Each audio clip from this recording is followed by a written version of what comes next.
Olá, seja bem-vindo a este audiobook. Inscreva-se no canal e deixe seu like. Se gostar desta obra, considere comprá-la pelo link da descrição e comentário fixado. A Nossa Olímpia por Gaston Leroux.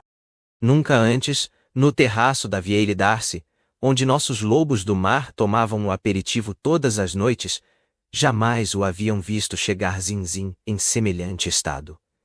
Os olhos saltavam-lhe das órbitas, e ele estava pálido como um cadáver. Mal teve tempo de deixar-se cair em uma cadeira.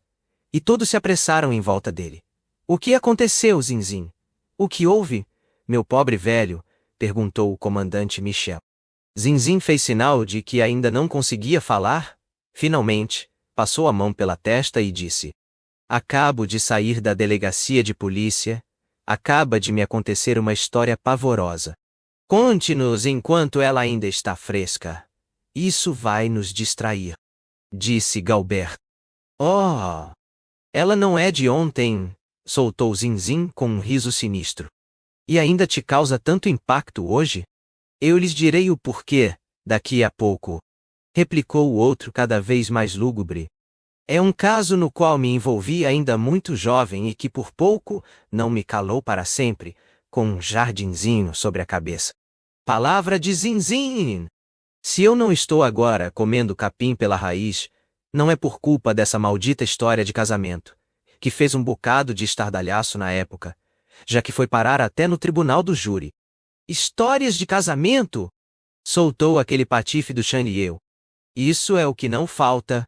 Eu mesmo conheço umas 10. Eu só conheço uma. Retrucou Zinzin em uma espécie de gemido.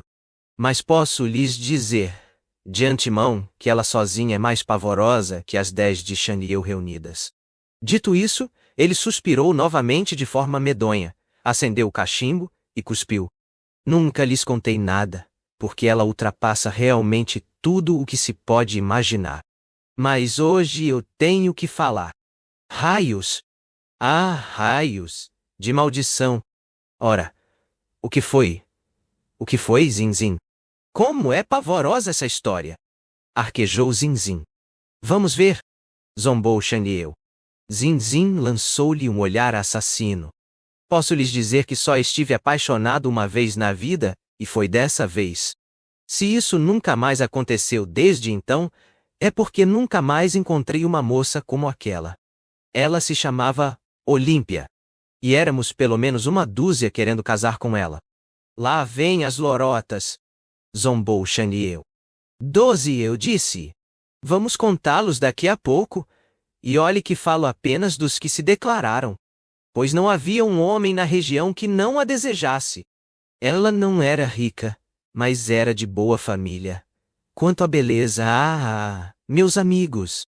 Na época de que lhes falo, ela tinha exatamente 15 anos e 6 meses. Era de uma terra renomada por suas belas mulheres. Um vilarejo muito aprazível, onde vinham pessoas da capital, só para ver as moças saindo da igreja aos domingos. Pois bem, não havia uma sequer que fosse digna de desatar os cordões de seus sapatos. Era algo. Vejam! Se vocês já foram a Cagnes, talvez tenham visto retratos de moças feitos por Renoir. Aqueles retratos são coisas que não existem. É pintura feita com flores e com a luz do dia. Pois bem, assim era nossa Olímpia. Um raio de sol e pétalas de rosa. Um sonho. Mas um sonho que tinha olhos e boca. Olhos imensos de criança, de uma pureza sobrenatural, e uma boca de mulher. Apenas isso era de carne e sangue. Aquela boca. A nossa Olímpia, um anjo que desceu à terra para dar beijos. Estávamos todos loucos, eu lhes digo. Ela só tinha a avó que a adorava e que a tirara do pensionato após a morte dos pais, confiando-a a uma velha criada, a Palmira, que fazia todas as suas vontades.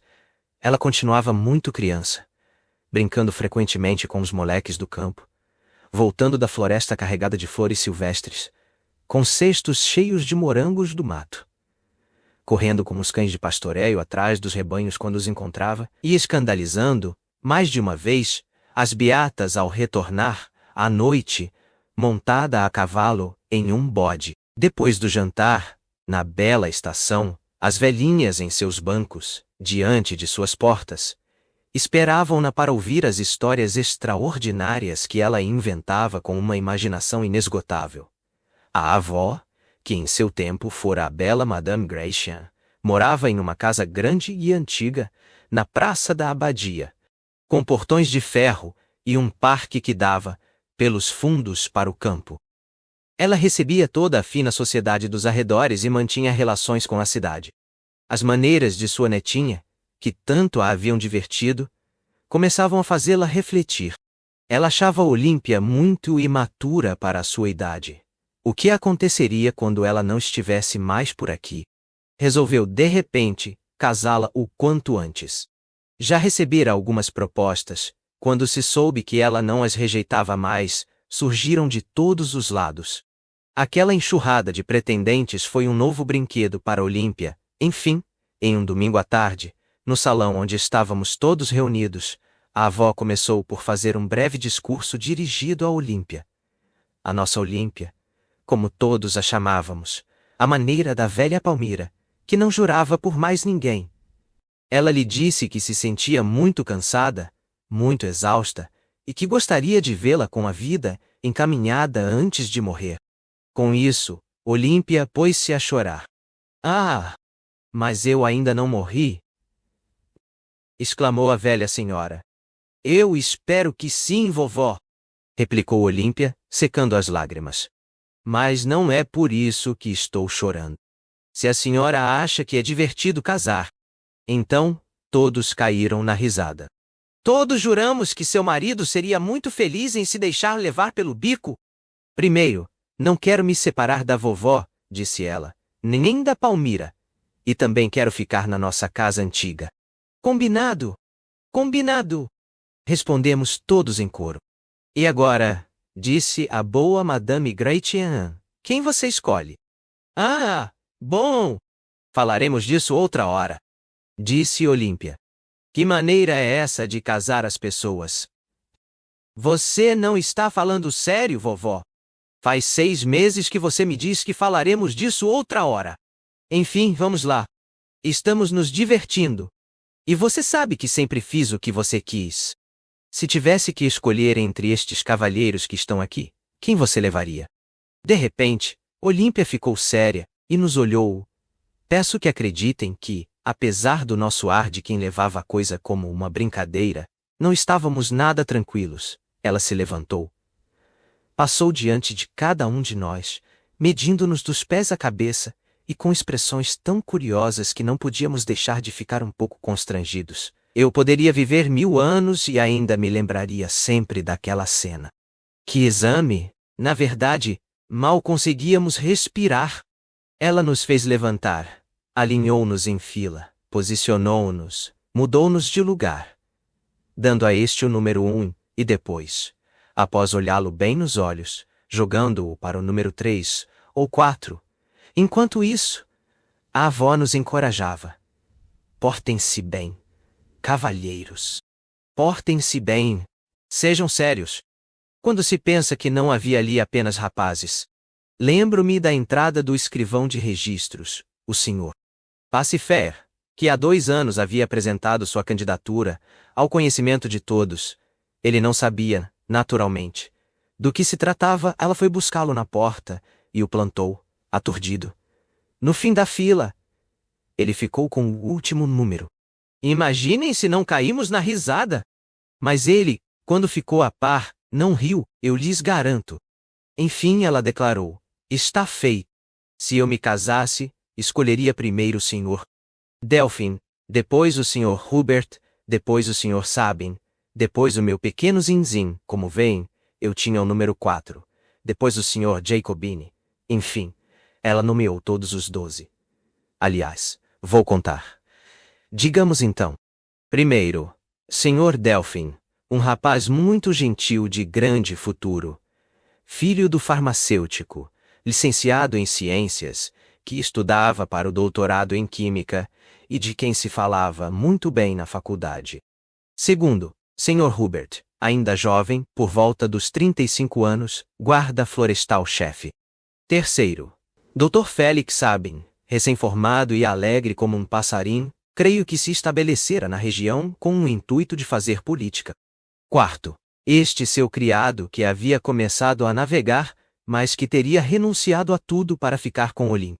Quinto, Tenente Jacobini, filho de um coronel da gendarmeria, um rapaz muito distinto, elegante, e que voltava de uma missão na África Equatorial, onde dera o que falar. Sexto, o filho de um grande proprietário, de bela fortuna.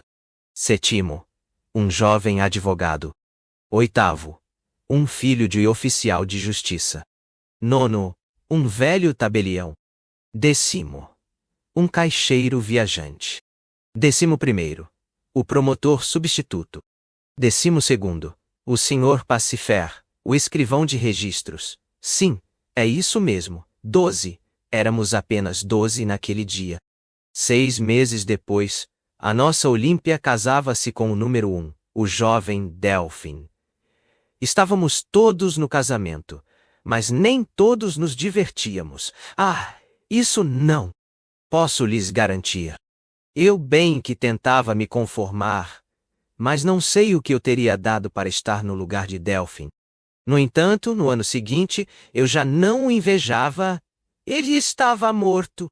Não se sabia exatamente de quê. Contavam que ele havia se envenenado em experiências de laboratório, mas não se tinha certeza de nada. O médico que o tratara, o Dr. Sabin, balançava a cabeça quando o interrogavam. Creio bem que, no fundo, ele só pensava em uma coisa.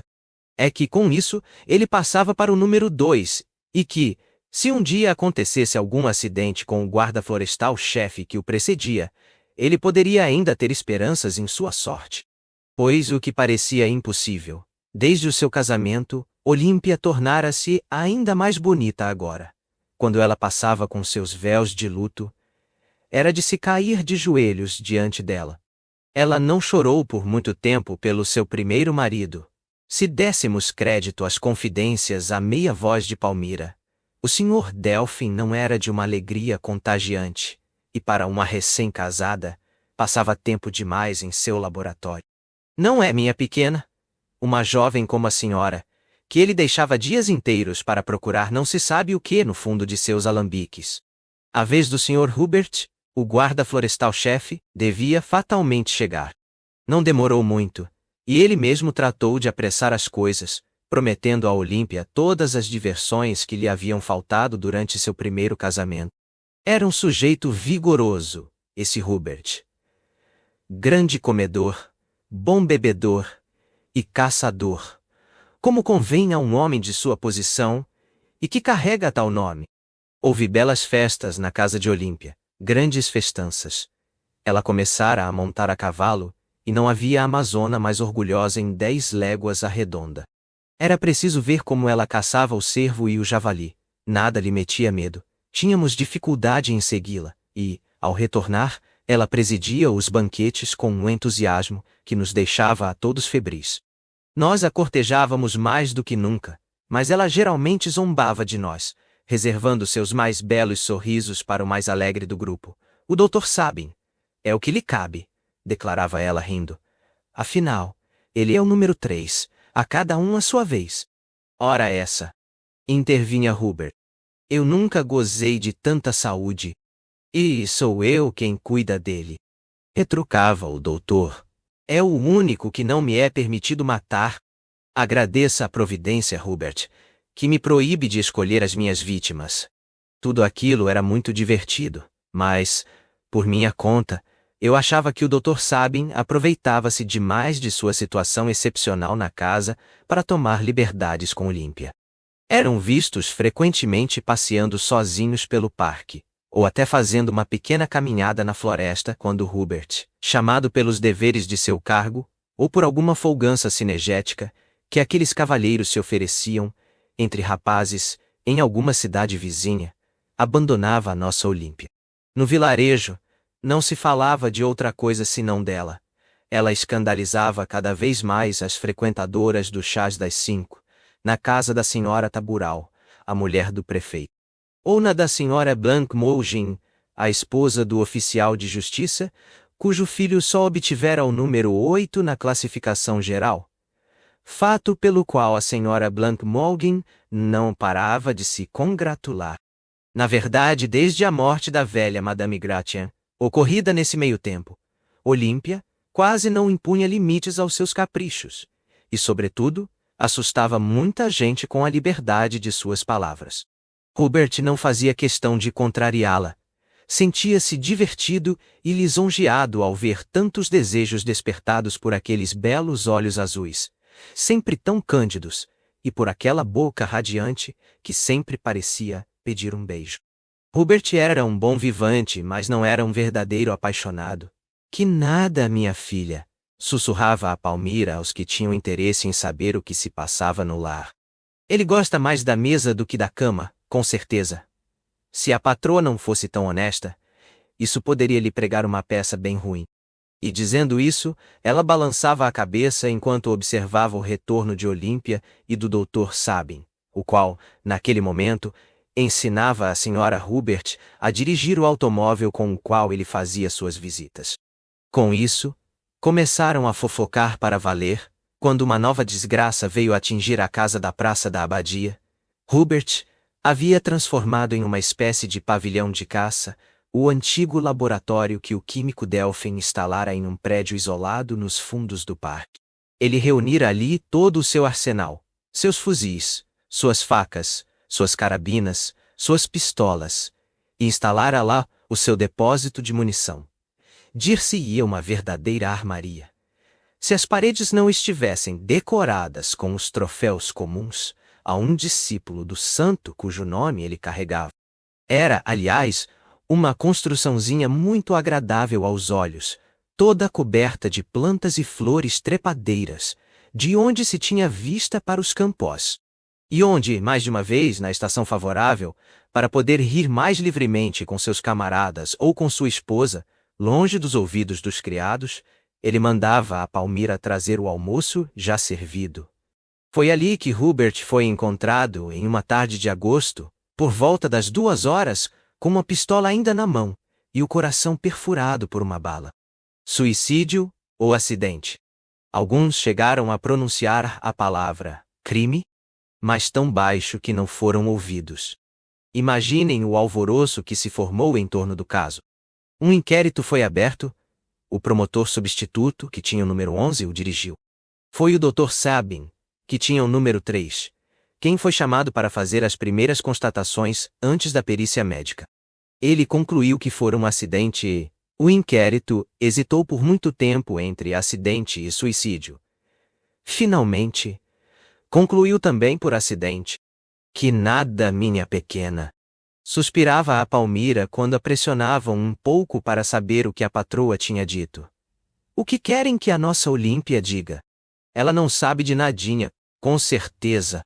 Tinha almoçado no pavilhão com o senhor, e os dois pareciam muito alegres. Ela saiu de lá por volta das 2:30 e foi direto para o quarto se vestir, porque ia para a cidade com o Dr. Sabin. Nisso, por volta das 3 horas, o jardineiro ouviu um tiro. Corre para o pavilhão. Encontra o senhor lá, morto e esticado. Agora vocês sabem tanto quanto nós? Por que cargas d'água o homem se suicidaria? A vida era bela e a nossa Olímpia também. Ele tinha tudo para ser feliz. Agora a nossa Olímpia chora todas as lágrimas do corpo. Isso não é razoável. Um acidente ninguém é responsável, não é? Ele é que devia ter sido mais habilidoso. Assim falava Palmira. No ano seguinte, a nossa Olímpia casava-se com o Dr. Sabin. Eu já esperava por isso. Interrompeu Chaniel.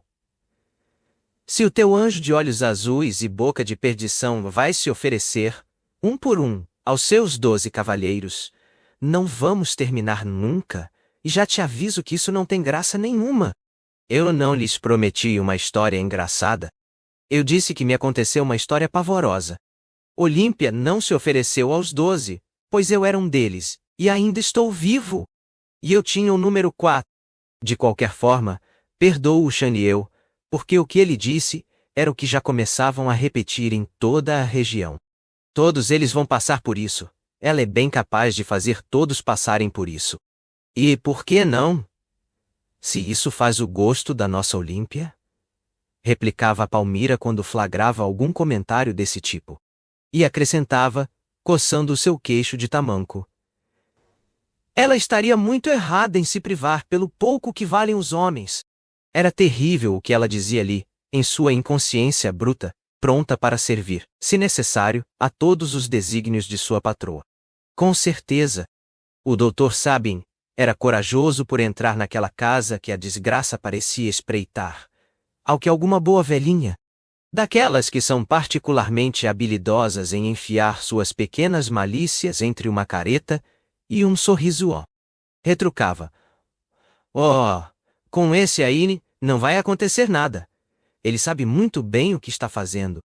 Eu lhes digo que não se ouvia mais nada além de coisas terríveis. Aquele pobre doutor. Ele não sabia tanto assim o que estava fazendo, pois morreu, ele também, 3 meses exatos após o casamento. Durou menos tempo do que os outros. Diabos! Sibilou Galber. E agora chegou a sua vez, disse o comandante Michel. Agora é que a diversão vai começar, disse Chaniel. Mas eles pararam completamente de brincar. O pobre Zinzin tornara-se novamente pálido de forma assustadora, e sua mão tremia ao pousar o copo sobre a mesa. Ele fixava, com um olhar transtornado, um homem que se dirigia a ele. Vejam, disse o comandante, o ordenado do delegado. Era ele, de fato. Inclinou-se ao ouvido de Zinzin e disse: recebemos uma resposta ao telefonema. Ela morreu há 10 anos. Agora o senhor pode ficar tranquilo. Dito isso, ele se retirou. Quanto a Zinzin, ele havia desfalecido nos braços do comandante e foi preciso levá-lo para casa. Contanto que ele não estique as canelas antes do fim da história, comentou Galber gentilmente. Chaniel deu de ombros. Bah!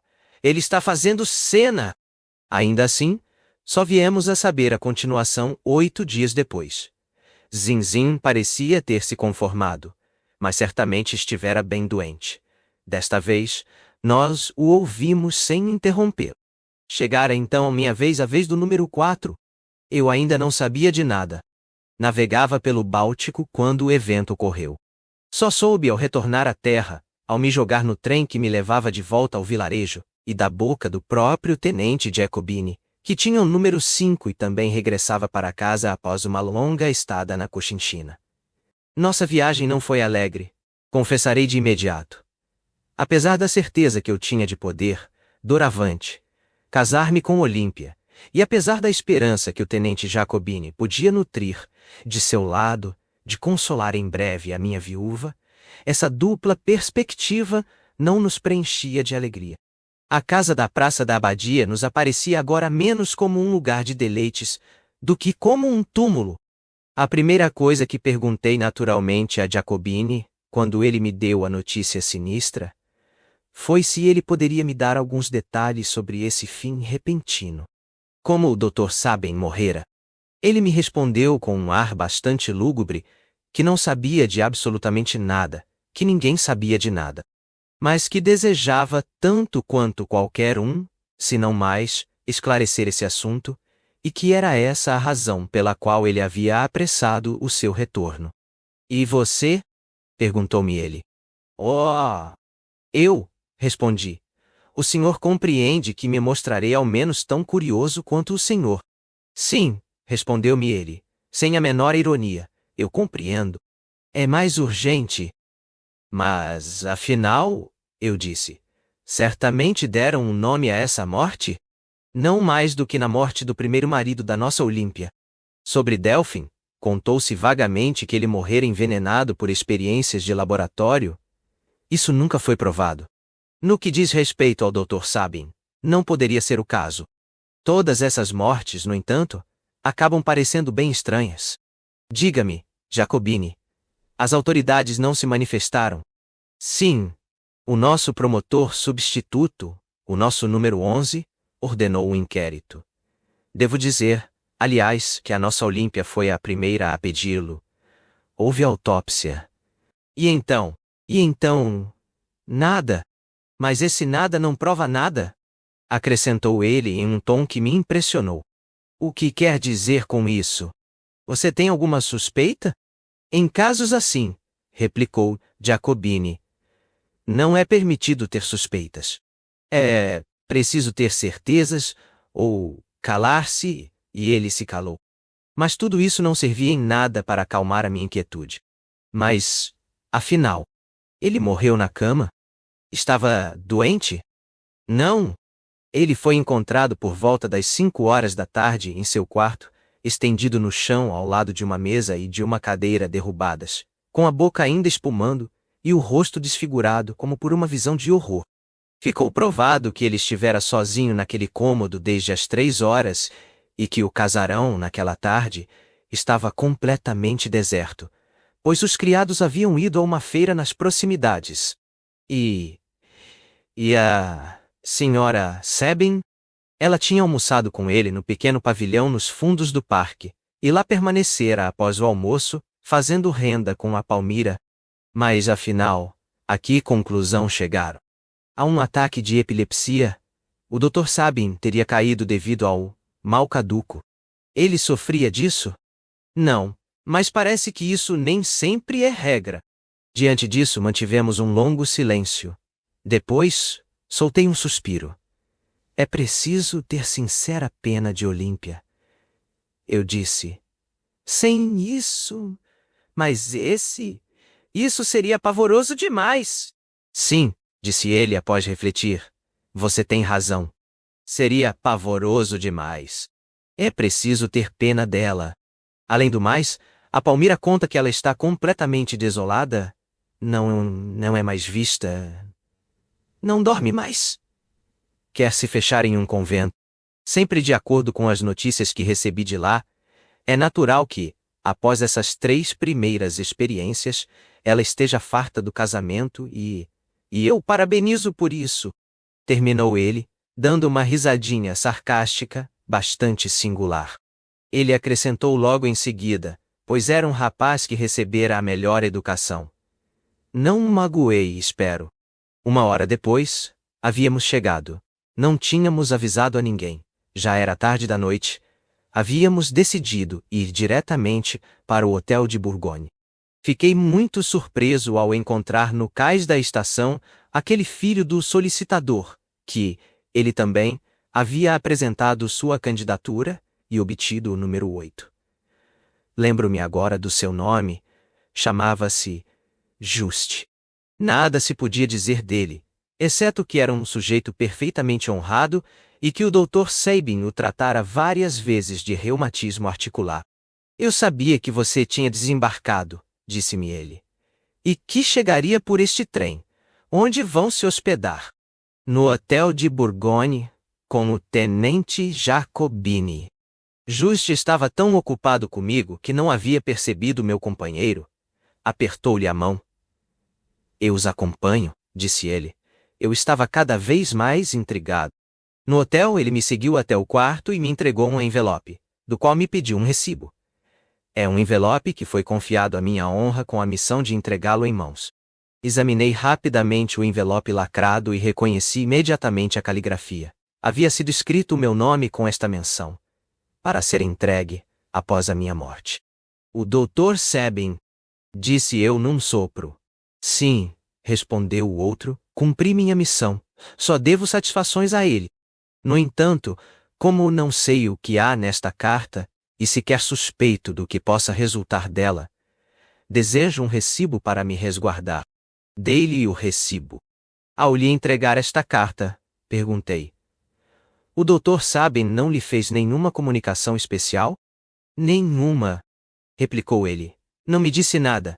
Absolutamente nada. Dito isso, ele apertou minha mão e me deixou, com uma certa pressa, aliás. Parecia aliviado de um grande peso. Rompi o lacre do envelope, febril. 10 minutos depois, bati à porta de Jacobini, que estava prestes a se deitar. Ele perguntou: quem está aí? Como não houve resposta, ele foi abrir a porta, muito impaciente. Um espectro entrou em seu quarto, com uma carta aberta na mão. Esse espectro era eu. Eu não tinha forças para pronunciar uma única palavra. Ele me fez sentar, pegou a carta que eu lhe estendia, correu o ferrolho da porta e leu. Sempre o verei assim, inclinado sob a lâmpada. O efeito que essa leitura lhe produziu nada tinha a ver com a espécie de aniquilamento em que eu estava mergulhado.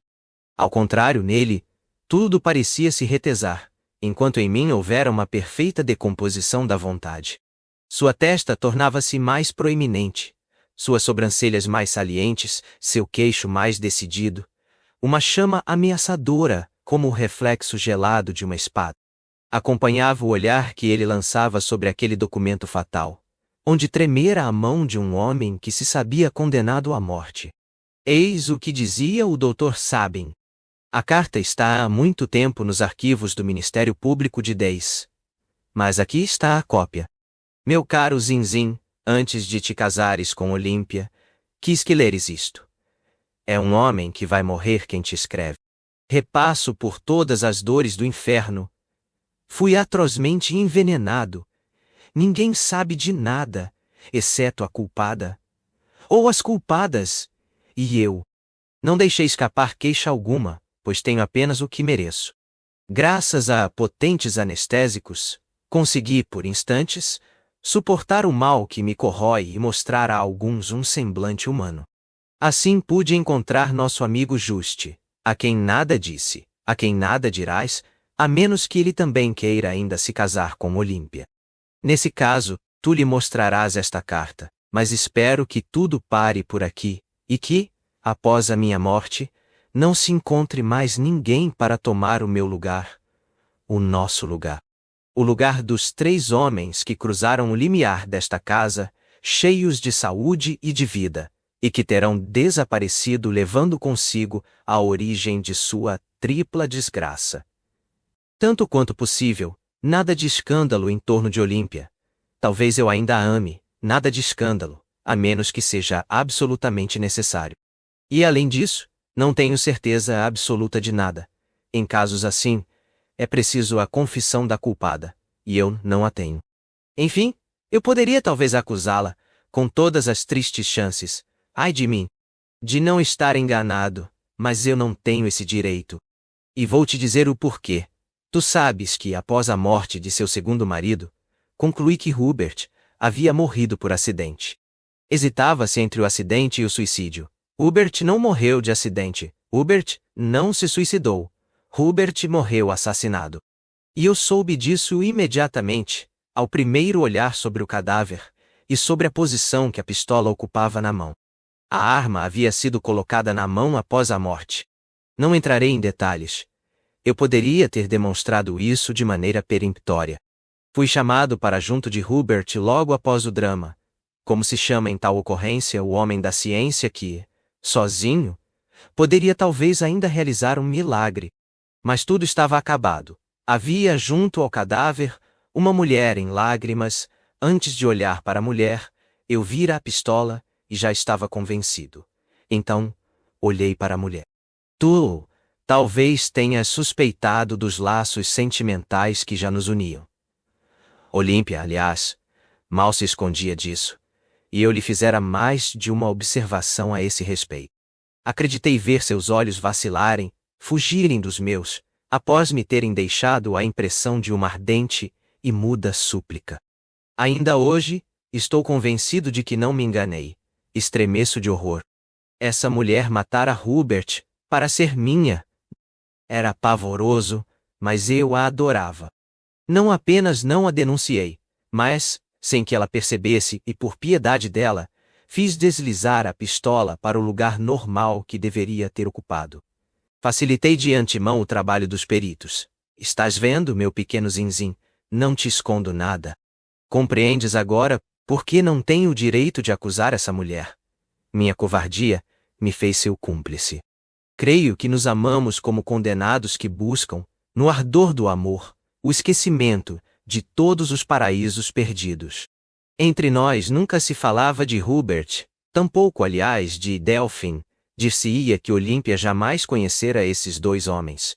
Mas eu tive a curiosidade de saber como Delfim morrera, e comecei uma investigação prudente e sorrateira, da qual devem ter se apercebido. Creio bem que foi a partir desse dia que a minha morte foi decidida.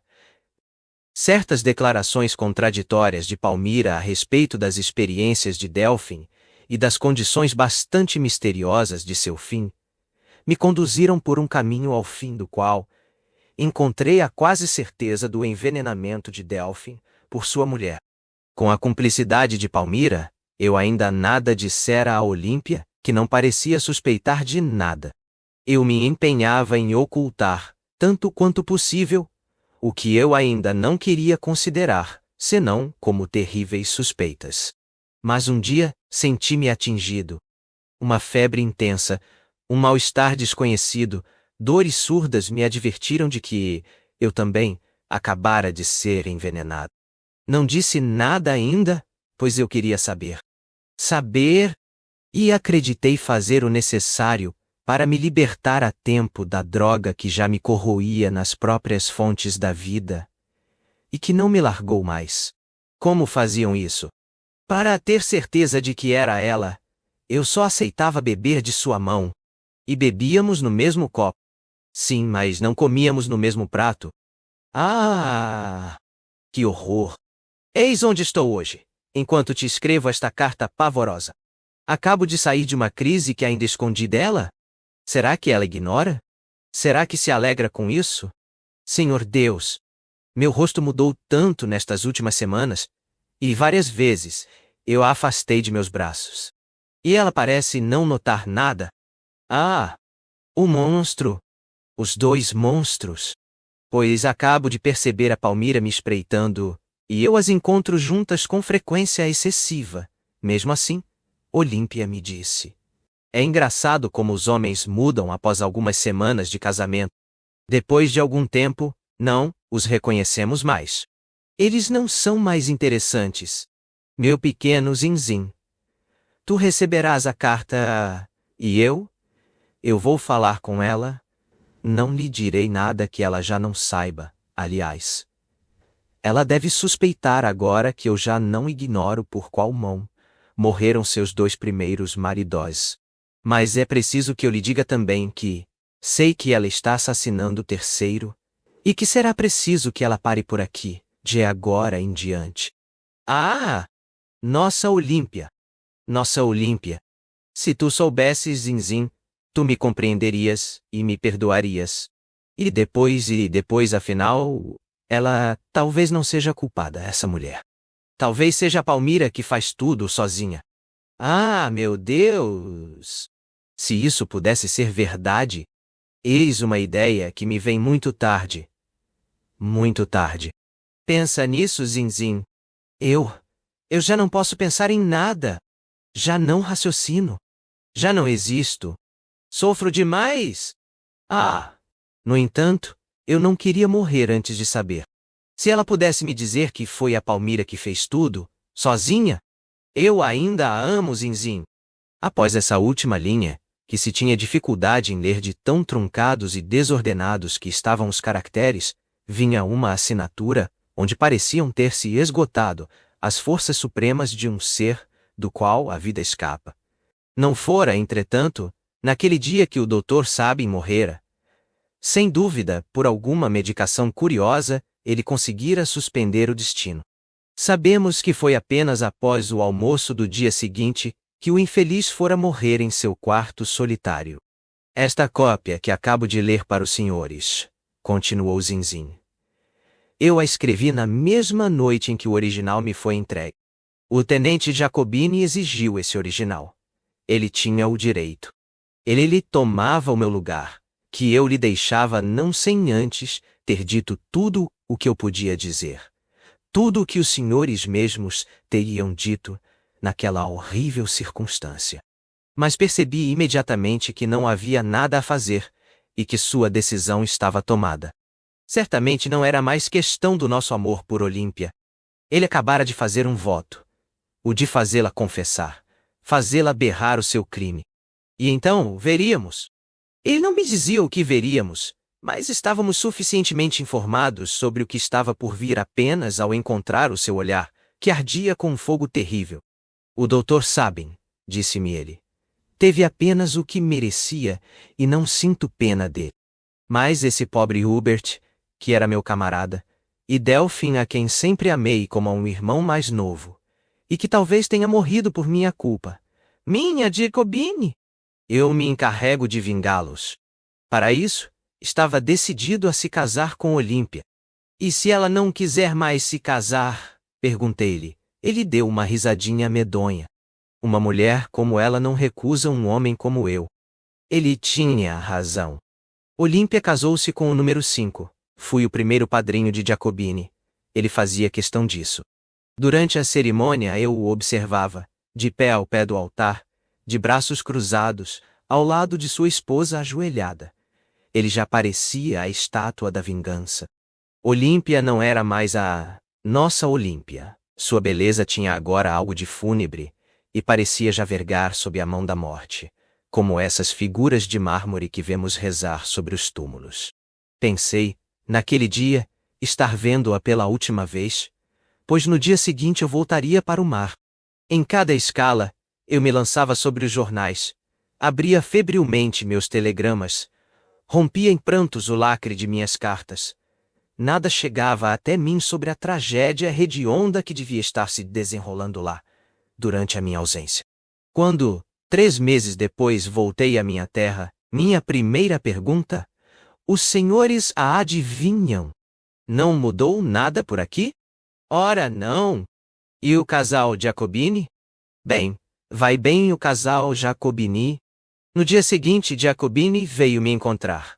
Ele sabia que eu estava de volta. Tinha uma aparência das mais prósperas. Havia conseguido prolongar sua licença, já que Olímpia insistia em permanecer na casa que ele, pessoalmente, abominava.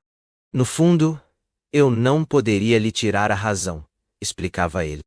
Ela alega que, se deixasse a região e esta velha morada onde passou uma juventude tão feliz, pareceria dar razão àqueles que afirmam que ela tem algo a ver com a morte de seus 3 primeiros maridos. Olhei para Jacobine. Ele não baixou os olhos. Zinzin, disse-me ele. Compreendo o teu espanto, mas não se poderia suspeitar de Olímpia. Ela é a mais honrada das mulheres. Tanto melhor, respondi com a voz profundamente alterada. Tanto melhor, e não falemos mais nisso. Eu vim para falar disso com você. E você não tem o direito de não me ouvir? Zinzin. A primeira coisa que fiz ao entrar no domicílio conjugal, ao sair da igreja, foi mostrar a ela a carta do Dr. Sabin. Olímpia chorava, mas não pareceu de modo algum surpresa. Eu suspeitava de tudo isso, disse-me ela. Todos me consideram um monstro. Pergunto-me, por que você quis se casar comigo? Eu lhe responderei a isso daqui a pouco, disse-lhe eu. Mas ainda estamos apenas na carta do Dr. Sabin. O que você quer que eu lhe diga? Continuou ela com amargura. Não sou mais culpada pela morte de Hubert, da qual me acusam formalmente, do que pela do meu primeiro marido. Sabin me amava como um louco. E havia momentos em que seu amor se assemelhava singularmente ao ódio. Escapavam-lhe frases que, pouco a pouco, me esclareceram sobre sua horrível intenção oculta. Por outro lado, ele se entregava a uma investigação abominável. Interrogava Palmira, que me repetia tudo. Eu me esforçava para acalmá-lo. Acima de tudo, eu não queria escândalo. Dizia a mim mesma que esse terrível estado de espírito se dissiparia com o tempo, e que, como eu nada tinha a esconder, ele acabaria por compreender que éramos todos vítimas de uma pavorosa fatalidade. De repente, ele se acreditou envenenado. Isso, ele não me disse de início. Eu me guardava por minha vez de pronunciar a palavra veneno para que nada definitivo acontecesse entre nós. Não queria ser obrigada a expulsá-lo ou a recorrer à justiça, mas, como ele continuava a sofrer, aconselhei-o a consultar colegas, a colocar-se nas mãos deles. Ele nada fez. No dia de sua morte estava sob a influência de uma droga em dose alta que o fazia delirar. Ele insistira em comparecer à refeição. Como eu conhecia seu pensamento, há muito tempo me empenhava em beber apenas o que ele bebia e em partilhar sua comida. Na sobremesa, ele se lançou aos meus pés pedindo-me perdão por ter suspeitado de mim. Sabia agora que era envenenado todos os dias por essa hedionda Palmira. E suplicou-me que procurasse com ele uma forma de desmascará-la. Como lhe fendia naturalmente, ele me deixou bruscamente e foi trancar-se em seu quarto. Vocês sabem o resto. Fui eu quem pediu a autopsia. O tenente Jacobini parou. Fui eu quem retomou. E isso o convenceu? Não? Disse ele. Se Olímpia esperava algo do tipo da carta do doutor Sabin, eu esperava, por minha vez, alguma explicação como aquela que ela acabara de me fornecer, regada a algumas lágrimas. Foi então que bruscamente lancei-lhe no rosto. E o tali, Olímpia, o que você fez com ele? Ela estremeceu e ficou de uma palidez mortal. Oh! Gemeu ela. Você acredita que eu o envenenei com o tali? Segurei seu pulso e tive a sensação de apertar uma mão de mármore. Escute, Olímpia. Hubert morreu de um acidente. Eu lhe concedo isso, e isso me é completamente indiferente. Mas Delfim era meu amigo. Delfim morreu da mesma morte que o Dr. Sabin, ambos envenenados pelo tali, que não deixa rastros. Fui eu quem deu esse veneno a Delfim para que ele o submetesse à análise química e encontrasse o antídoto, se possível. Eu lhe pergunto o que aconteceu com o tali que eu dera a Delfim ao meu retorno da África Ocidental. É um veneno terrível, que não perdoa, e que os feiticeiros dão lá aos infelizes suspeitos de terem atraído sobre a aldeia os maus espíritos da floresta. Não se poderia contar suas vítimas, eu sou o responsável pelas que ele fez na França. O que você fez com o tali, Olímpia? Olímpia ergueu sobre mim seu olhar gélido. Ela já não chorava, disse-me. Não há mais tali. Desde quando? Perguntei-lhe brutalmente, tentando dominar seu pensamento rebelde que claramente se afastava de mim. Desde que Delfim o destruiu a meu pedido. É um presente, senhor, que você deveria jamais ter lhe dado. Não que ele tenha morrido por causa disso. Não acredito nisso. Mas se ele não me matar, a mim, não será por culpa sua? Era uma coisa, não era, que estava guardada no ventre de um fetiche de mogno coberto de signos bizarros e curiosamente trabalhado à ponta de fogo? É exatamente isso, Olímpia. Não há erro possível. Você conhece muito bem o tali. Sim, Delfim fazia com esse veneno e com as cascas da árvore que você lhe trouxera experiências que me interessavam, no mesmo grau, aliás, que muitas outras. No início, seus alambiques me divertiam. E depois, a gente se cansa de tudo. Mas percebi logo que Delfim estava doente e atribuí sua langueza à atmosfera viciada do laboratório. Supliquei-lhe que suspendesse por algum tempo suas experiências. Ele nada fez. Pedi-lhe que me fizesse esse prazer, ao menos, de sacrificar o tali. Ele me disse que não tinha mais nada a temer, e além disso, que o tali só era mortal para quem o bebesse. Ora, ele não era louco o bastante para provar aquele licor cujos efeitos experimentara em uma galinha e um coelho. Divertia-se com minha pusilanimidade. Mas não lhe dei descanso até que ele tivesse destruído o tali. O que aconteceu certa noite, diante de Palmira e de mim. Vencido pelo cansaço, ele jogou o fetiche e o veneno que continha no fogo, e tudo foi consumido em um instante. Como o veneno se comportou no fogo? Houve primeiro uma longa chama verde, como um foguete, e depois um vapor sufocante do qual, aliás, fugimos. Quanto ao fetiche em si, não passava de uma brasa que fazia uma última careta antes de cair em cinzas. Acabou, senhor. Não tenho mais nada a lhe contar. Mas, se foi para que eu lhe dissesse isso que você quis fazer de mim sua mulher, poderia ter se dispensado. Eu o teria informado sem isso, senhor. E talvez o tivesse amado depois. Agora, tudo acabou entre nós. Peço-lhe que faça de modo que eu nunca mais o encontre diante de mim. Como Jacobini, ao chegar a esse ponto de seu relato, calara-se e enrolava um cigarro. E então? Perguntei eu. E então, eu a deixei para ir interrogar Palmira. Pressionei-a, também a ela, sobre o caso do Tali-Tali. Eu a virei do avesso de todas as formas. É uma ignorante, essa moça. Ela não poderia inventar os efeitos químicos a que assistira. Todos os seus depoimentos coincidiam absolutamente com os de Olímpia. Fiz-lhe perguntas que Olímpia não poderia ter previsto. Por fim, ampliei minha investigação. Após o que voltei a me lançar aos pés de Olímpia, que me perdoou, porque é preciso que saibas de uma coisa. Zinzin. Olímpia é tão boa quanto honrada. É possível, respondi eu, mas ela não tem brio. Diante disso, ele me deixou após ter apertado minha mão com condescendência e também com a satisfação mal disfarçada de um número 5 que não está chateado por ter tomado o lugar do número 4. Como podem imaginar, não fui incomodá-los em sua casa, mas revi Jacobini 8 dias depois. Uma angústia terrível lia-se em seu semblante pálido e inquieto. Zen, disse-me ele, com uma voz rouca. Creio que eu também fui atingido. Mas talvez seja apenas uma ideia. Sim, uma ideia. Esse Tali-Tali enlouquece a gente, só de pensar nele. Mas vou tentar não pensar mais nisso, Zinzin. Não tive tempo de lhe dizer uma palavra. Ele já havia partido.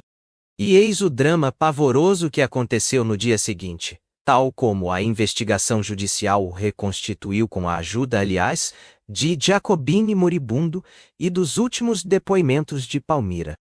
Ao meio-dia, Jacobini, que não vira sua mulher durante toda a manhã e que era presa dos mais sombrios pressentimentos, embora tentasse libertar-se dessa ideia de veneno que o perseguia desde a véspera e atribuísse às febres paludosas de que sofrera nas colônias o mal-estar que o possuía, dirigia-se ao pavilhão. Esse fatal edifício, que servira de laboratório a Delphine e que fora transformado por Hubert em pavilhão de caça, tornara-se, desde o casamento de Jacobini, um singular pequeno museu onde o oficial reunira todas as suas coleções trazidas das colônias. As paredes estavam forradas de imagens bizarras, os móveis sustentavam ídolos curiosos. Acima do largo divã baixo, coberto com o espólio de grandes caçadas, estavam suspensas panóplias formadas por armas rudes e selvagens. Clavas, flechas, zagaias, facas-serras que pareciam ter sido inventadas para o carrasco, mais do que para o guerreiro ou para o desbravador. Era ali que era servido o almoço. Quando Jacobini ali penetrou, uma porta fechava-se apressadamente ao fundo do cômodo. Ao mesmo tempo em que ouvia passos precipitados, um estalido, como o de uma caixa cuja tampa se deixa cair, atingiu-lhe o ouvido. Primeiro ele correu para a porta, entreabriu-a e avistou Olímpia, que mantinha uma conversa em voz baixa com Palmira e parecia muito agitada. Ao mesmo tempo, uma cãibra terrível o atingiu nas entranhas e ele deixou a porta fechar-se, não tendo mais força sequer para se deixar cair no divã. Com uma das mãos, agarrou-se à caixinha de costura de Olímpia, cuja tampa mal fechada deixava escapar pedaços de fina lingerie. Obedecendo ao movimento febril de sua mão, a tampa se levantou. Os dedos de Jacobini, contraídos pela dor, vasculhavam num gesto inconsciente toda aquela renda, e de repente, encontraram um corpo duro. E eis que ele se ergueu, transtornado, louco. Sua mão segurava o fetiche da morte, o horrível frasco, o hediondo Tali-Tali que Olímpia e Palmira lhe juraram ter sido queimado, destruído, aniquilado diante delas. Olímpia mentira para ele. Olímpia o envenenava como envenenara os outros dois, e ele conheceria o destino atroz que dilacerara seu predecessor no leito dessa abominável estrige. E então, eis o que aconteceu. Dominando por alguns instantes o mal que o devastava, Jacobini despejou na garrafa de vinho de Mosela, que estava sobre a mesa, o que restava do veneno no fetiche. Restava o suficiente para constituir uma dose fulminante. E ele esperou por sua mulher. Ela não tardou a entrar. Beijou-o, perguntando como ele passara a manhã. Ele respondeu que se sentia muito melhor, mas que a febre não o deixara de todo, e que tinha sede. Ora, é preciso beber, meu querido, disse-lhe ela. Ele não esperou que ela lhe servisse a bebida e encheu os 2 copos. Mas você bem sabe que, há algum tempo, só bebo água, disse ela. Os médicos me proíbem o vinho. Ele insistiu. Queria que ela bebesse com ele, no mesmo copo, como haviam feito tantas vezes. Ela desviou o rosto. Então, agarrando-a como um bruto, ele inclinou-lhe a cabeça para trás e, selvagemente, apertou-lhe as narinas. E ela teve de beber. Ela gritava de pavor. Ele lhe disse: talvez você tivesse preferido uma outra taça. E mostrou-lhe o tali-tali. Ela gritou por socorro, mas imediatamente levou a mão ao ventre e foi tomada por uma crise terrível. Ao mesmo tempo, o mal o possuía novamente, a ele, em todo o seu horror. Caíram enrolando-se e dilacerando-se sobre o divã. Misturavam seu suplício, cuspiam um no outro sua saliva envenenada, mordiam-se, arrancavam as carnes um do outro com gritos de fera. Contorciam-se, enlaçados um ao outro na mesma brasa. Jacobine ainda encontrava forças para insultá-la, para pronunciar os nomes de suas primeiras vítimas. Você não matará mais ninguém. Você vai morrer como um bicho. Vai morrer comigo. Mas ele sofria demais. Parecia-lhe ter todo o inferno no ventre, arrancou armas da parede, um cutelo, e cravou-o nas próprias entranhas para matar o mal de um só golpe junto consigo. Conseguiu apenas fazer em si mesmo um ferimento horrível. Então, voltou o ferro contra ela, e abriu Olímpia, como a um bicho, de baixo para cima. Ela ainda uivava. Possuído por 1000 demônios, ele esmigalhou-lhe a cabeça, transpassou-a com zagaias como a uma almofada de alfinetes, estourou-lhe os seios, os olhos, fez dela pedaços, e continuava a golpear a si mesmo também. Entre os 2, não formavam mais do que um horror sangrento, sem nome, sem forma. Ela já estava morta quando os criados acorreram ao aposento. Mas ele só expirou na manhã seguinte após ter, em alguns momentos de lucidez, narrado as hediondas peripécias de seu abominável martírio ao promotor substituto, que, ele também, esperara casar-se com aquela mulher, e que teve de se acamar ao voltar para casa. Naquela mesma noite, ele começou a delirar. Temeu-se que enlouquecesse, e que esse drama contasse com mais uma vítima. Zinzin agora calava-se. O suor escorria de suas têmporas. Todos se calavam. Finalmente, a voz de Shang Yeo disse: E você, não enlouqueceu? Não, respondeu ele. Mas talvez eu possa enlouquecer. Mais um silêncio. Depois a voz do comandante Michel. A maldita! De qualquer forma, ela só teve o que merecia. O que ela fez foi pavoroso. Ouviu-se uma espécie de gemido. Era Zinzin. O que há de pavoroso? Disse ele. É que ela não tinha feito nada. Oh! Exclamaram os outros. Sim, ela era inocente. Soube disso o outro dia, apenas o outro dia. Foi a Palmira que fez tudo sozinha. Exclamou Galber. Ah! Quanto a essa, disse Zinzin com um risinho terrível. A justiça a pegou e não a soltou. E peço que acreditem. Tudo o que estava em meu poder fazer para que ela colhesse a pena máxima, eu fiz. Dei a conhecer a carta do Dr. Sabin, cujo original fora destruído por Jacobine. Sem mim, ela talvez escapasse a Palmira. E a carta, lida no tribunal do júri, acrescentei, na qualidade de testemunha, alguns comentários contundentes e relatei declarações que ela ouvia com um ar de idiota. Ela limitava-se a responder, não, a tudo o que lhe diziam, e a chorar por Olímpia. Para esta, no entanto, ela dava às vezes explicações que nos estarreciam de tão tolas que eram ou por nos parecerem ingênuas. Assim, por exemplo, quando lhe dizia: se a sua patroa fosse inocente, ela não teria contado ao marido que o tali-tali fora destruído diante dela, e diante de você. E a que ela foi condenada? Perguntou Chanlieu. A pena de morte, disse Zinzin num sopro. Mas não se executam mulheres? Não. Sua pena foi comutada em prisão perpétua. Ela morreu na cela, há 10 anos. Soube disso também outro dia. E ela se arrependeu? Confessou? Perguntou Michel.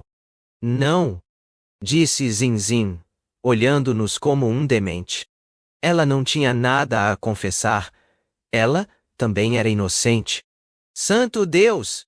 Exclamou Chanlieu. Mas então, quem era o culpado? Interrogou Galbert. Um homem que acaba de morrer fazendo, ele sim, confissões, e que se retirara após o drama, para não muito longe daqui. Sim, ele morreu o outro dia no Mourillon. Esse homem possuía no povoado uma pequena propriedade que fazia divisa com o fundo do parque, onde ficava o pavilhão. Mas, quem era esse homem? Um dos 12? Sim, um dos 12. Era justamente o 12º. Aquele não tinha esperança alguma de jamais se casar com Olímpia, pois é claro, ela não chegaria até o fim dos 12, não é? Depois de 11 mortes iguais. Mas ele eliminava aqueles que tinham sido mais felizes que ele, e no fim, ele se organizava para fazer crer que a assassina era a Olímpia. Lembrem-se da chegada do 12º no salão onde estávamos perfiladoso. A chegada do Sr. Passiferi, o escrivão de registros. Como Olímpia brincara com ele, e como rimos quando ela o plantara bem no fim da fila, na rabeira. Sim, zombamos do Sr. Passiferi quando ele entrou no salão. Pois bem, ele se vingou, esse homem.